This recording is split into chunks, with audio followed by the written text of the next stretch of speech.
If you're frustrated that your website isn't selling as much as it could or should, don't despair. In this video, we're going to diagnose exactly what's going wrong. I'm going to show you some real life examples and give you some suggestions to get things turned around and get your website performing as it needs to.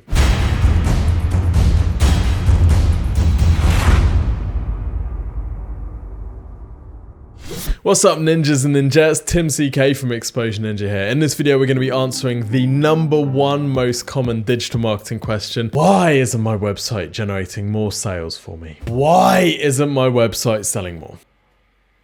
Why isn't my website selling more?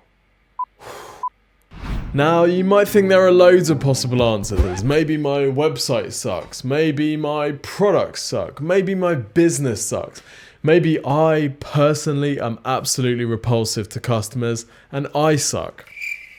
Well, luckily those last reasons are pretty rare. In fact, the most common reasons that a website underperforms are these. #1, it's just simply not getting enough traffic.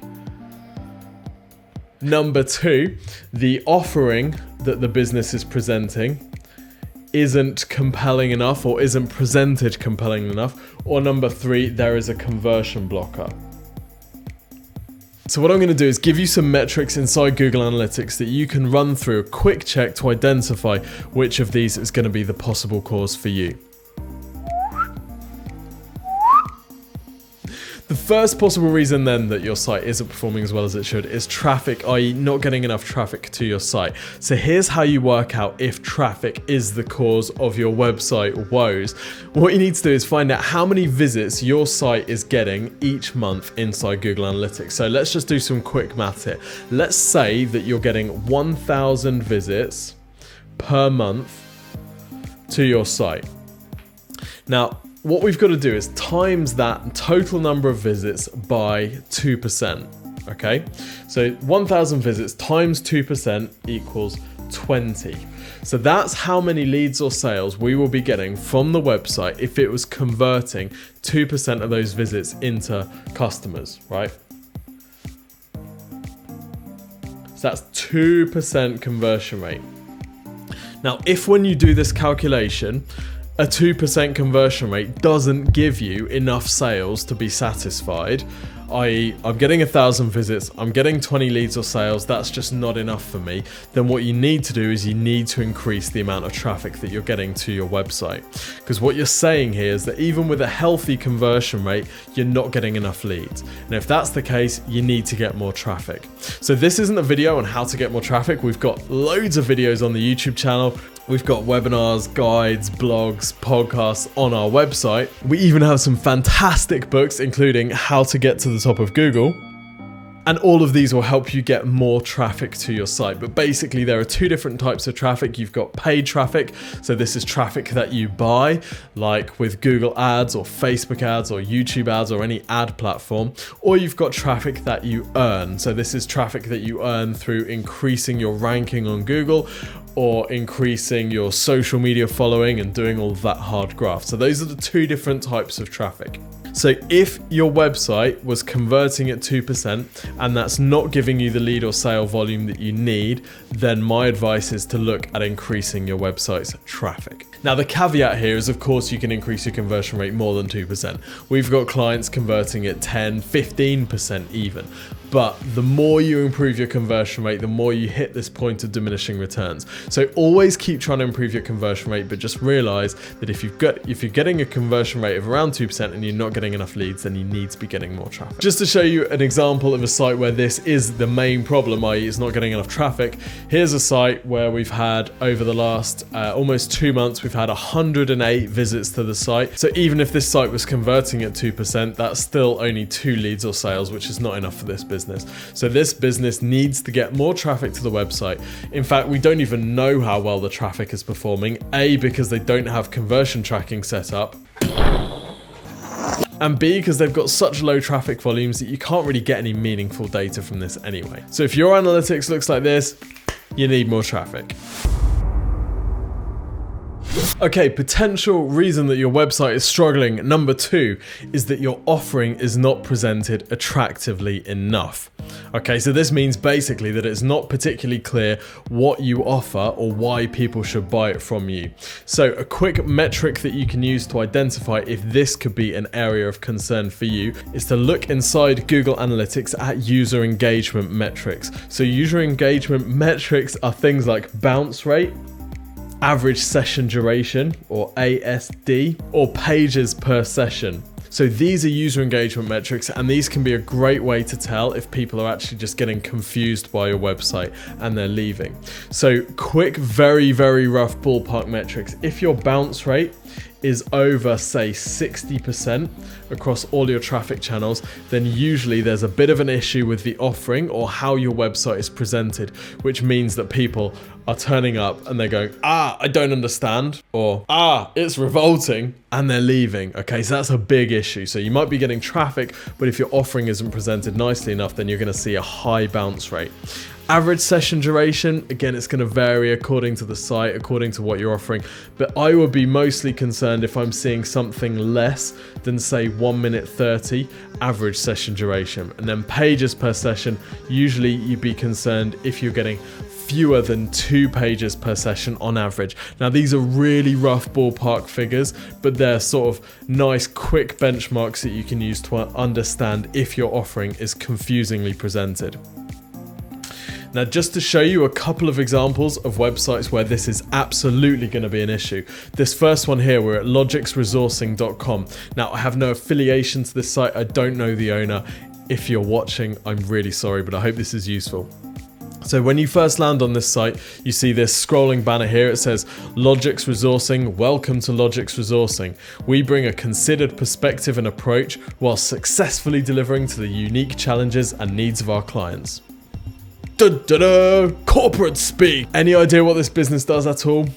No, it's impossible to understand what this business does. Now, if you happen to be in the industry, you know that resourcing means something to do with recruitment, and I think it means recruitment because we've got some vacancies here, but really, there's absolutely no indication what this business does. Who do they work best with? Well, we've got a whole bunch of really generic terms here. Development, support. Support? You couldn't really get any more generic than support. Management. Wow, they recruit managers. Brilliant. Is that store managers? Is that software managers? Is that football managers? Right? No information about this at all. Now, some of these sentences are so generic you could actually use them for any business on the planet, right? We bring a considered perspective and approach while successfully delivering to the unique challenges and needs of our clients. You could say that about Exposure Ninja. You could say that about the garage down the road. You could say that about a personal trainer. It's completely generic, isn't it? So they're talking in a totally generic way. They're trying to not put anyone off, and in doing so, they're appealing to absolutely no one. So that's a really good example of a site where the offering is just completely unclear. Here's another one. H3 Property. So we know that there's something to do with property, but we don't know what. We don't know where they're based. We can see in this testimonial it says, very professional company, they look after your property with great care and attention. I have no compunction recommending them as one of the best rental agents I've used. Donna, compunction in a testimonial, nice work. But unfortunately the website does a terrible job of communicating what this business does. The testimonial says something about rental agents, but what about location? I'm in Nottingham, would they work with my properties? Who knows? Not me, not them. So really dreadful website. They've given all this prominence to their logo, which I'm sure took them absolutely ages and cost a fortune, but does nothing to convert visitors. In fact, it doesn't even tell visitors what they're here to see. So obviously these are really basic examples, but often even for established businesses, the offering could be presented in a much more compelling way. The golden rule with digital marketing is you can never be too obvious. Now, if you think that this might be an issue for your business, one of the best things that you can do is get some user testing done and just simply ask the user testers, what do you think this website is about? Now they're going to give you all sorts of random rubbish that you're going to be absolutely astounded by. How could these people not know what this website is about? It's completely obvious to me. Well, to you, yes, because you built it and you know your business. But to the members of the general public, they might be completely unclear about what they do. I guarantee that the person who built this website thinks it's really obvious what they do. But we've just seen, haven't we? We've got no idea at all. And a word of warning about user testing. Actually, user testers are more sophisticated than the average Joe public, because user testers have actually been onto a user testing website, installed all the software, they know how to do this stuff. The user I like to design in mind is either a granny or Homer Simpson, right? If you use a granny as your typical user, you're going to be really clear about what this is, because they're a bit unfamiliar with the computer, they're a bit unfamiliar with the internet, and they're a bit unfamiliar with your business. And in that way, they behave exactly like a potential customer. Okay, the third possible reason that your website is underperforming is because it's got some serious conversion blockers. So what is a conversion blocker? A conversion blocker is something that is preventing someone who really wants to buy from actually being able to buy. Okay, this sounds really painful and it's the lowest hanging fruit possible. So let me give you some metrics so you can understand if this could be a potential cause of your website's woes. So let's say that your website's getting enough traffic. So if it was converting at 2%, you'd be happy, but it's not converting at 2%, right? So we've got enough traffic. We've got some reasonably good user metrics, so maybe our bounce rate is less than, say, 60%. We might have good time on page or average session duration. Let's say that that is more than like a minute and a half. But your conversion rate is less than 2%. Now, for the most severe conversion rate blockers, your conversion rate might be even less than 1%. And if you like a laugh, I'm going to show you an example where the conversion rate is less than 0.1%. So let's head over to Google Analytics and see what a site that's suffering from conversion rate blockers looks like behind the scenes. Okay, so here is a site that's getting a reasonable amount of traffic. So we're looking here at about 2.5 months or 2.5 months of data. We're seeing 6,000 sessions to the site, so 6,000 visits, but only 5 sales. So that's a conversion rate of 0.08%. Really, really poor. So what's going on and how can we see how to improve this bad boy? Well, the user metrics are the first thing that we're going to check. So are people actually getting on with the site? Are they finding what they need? Well, things actually look reasonably good with the user metrics. Yes, we have an average bounce rate of 55.89, which is slightly outside the bounce rate happy zone of 40 to 50%, but we can see that that's being skewed by social media traffic, which tends to be the most fickle and low quality traffic because everyone's in scrolling mode rather than buying mode. So the other traffic channels are looking pretty healthy, so between 40 and 50%, which is exactly in our conversion rate happy zone. The average pages per session also looking fairly good at 2.43, and we've got an average people spending around 2 minutes on the site. Again, we're pretty happy with that. So why is the conversion rate so low? Well, this is a clear sign that there are conversion rate blockers. Now, in this example, they're a luxury startup. The trouble with being a luxury startup is that you're selling a high-end product with a high-end price point, but you don't have the brand cachet that people are going to buy into the brand itself. This is a classic mistake for luxury startups. They see a brand like Gucci or Louis Vuitton and they say, well, they're charging X £100 for a bag, so I can charge X £100 for a bag. What they don't see is that Gucci and Louis Vuitton has been spending all this time and money over the years kind of working their way into everyone's psyches and positioning the brand. As a startup, they just don't have that brand cachet. So they can't make the sort of luxury high-end emotional purchase that a Louis Vuitton or Gucci can. They have to make a much more logical purchase and explain to people why this is a good purchase. Now on this site, they're taking a very luxury approach, one product photo, a small amount of text about the product, and then a big fat price, and they're just sticking it out there and hoping that someone buys. It's just simply not enough online, particularly if you're a startup. You need to sell people better on why they need to purchase from you. So it has to be lots of really good quality product photography, including videos if you possibly can. really detailed description of exactly what people are getting, so you're justifying why the premium price is there. And then if possible, some kind of social proof like reviews, star ratings, that type of thing, to let people know that this is a safe purchase even though it's more expensive than they might expect. Now here's another example of a site which has some user experience and conversion rate blockers, so two of the issues that we've spoken about. What we're looking at on this screen is how the site is used on different devices. So we can see that, for example, 50% of their traffic is coming from smartphones. We've got 43% of the traffic coming from desktop computers. Let's look at how those two different sources compare. So the bounce rate on mobile devices is much higher at 77%. So that's approaching the danger zone. So people are hitting the site and they're going, oh, this doesn't look right. So there's obviously something about how the site is presented on mobile which is limiting the performance. On desktop, it's much better. So 56% is still a little bit high for desktop, but not disastrous yet. These metrics continue through to pages per session, where we see that almost on mobile, people are viewing almost half as many pages. So something seriously going on here with the mobile visitors on the site. 3 pages per session on desktop, 1.67 on mobile. The same with average session duration. So 1 minute 30 on mobile, almost 6 minutes on desktop. So clearly people spending more time on the site on desktop. So if I was owning this site, I'd be looking at how the site is performing. What's the mobile visitors' first impression of the site? What are they seeing as soon as they log in? But even with all of this user engagement stuff, there's still conversion blockers going on this site. We can see this by the massive difference in conversion rate. 1.17% on desktop, 0.41% on mobile. So actually desktop traffic is performing about as well as we would expect, at the lower end of what we'd expect, but it's still in the kind of conversion rate safe zone, whereas mobile traffic really not performing at all. So again, look at the usability on mobile, get that sorted, because at the moment they're running a lot of ads and traffic to both desktop and mobile, and that mobile traffic just really not performing, just not cutting it for them.